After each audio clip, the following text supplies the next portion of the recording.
Israel's Supreme Court has delivered a significant blow to the Benjamin Netanyahu government. It has struck down a controversial judicial reform that ignited nationwide protests. Last year's proposed judicial reform aimed at limiting the power of the Supreme Court to overturn laws deemed unconstitutional faced fierce opposition. Critics argued that it posed a threat to the country's democracy by weakening the judicial system. In a landmark decision, the Supreme Court has nullified this reform, stating that it would have caused severe and unprecedented damage. The change, part of a wider series of judicial reforms introduced by the Netanyahu government, was met with public outrage.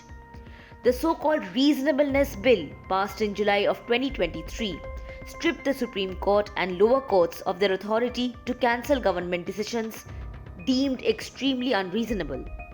This move triggered massive street demonstrations with hundreds of thousands of protesters demanding the scrapping of the reforms and the resignation of Prime Minister Benjamin Netanyahu. The protests, labelled the largest in Israel's history, also saw military reservists, including Air Force pilots, threatening to refuse service. In response to the Supreme Court's decision, Justice Minister Yariv Levin criticized the judges, accusing them of taking into their hands all the powers.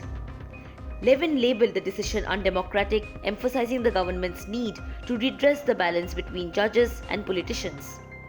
However, opposition leader Yair Lapid welcomed the verdict, praising the Supreme Court for faithfully fulfilling its role in protecting the citizens of Israel. The Supreme Court's ruling not only signifies a victory for those opposing the judicial reforms, but also intensifies the challenges faced by Prime Minister Benjamin Netanyahu.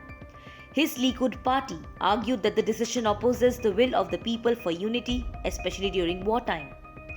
Amid domestic pressure over perceived failures in handling recent security challenges, including Hamas's attack on October 7th and the ongoing hostage situation in Gaza, Netanyahu's government faces a renewed threat to its credibility. The Supreme Court's decision marks a turning point in the ongoing struggle between the government and those advocating for the preservation of democratic values. Subscribe to Oneindia channel and never miss an update.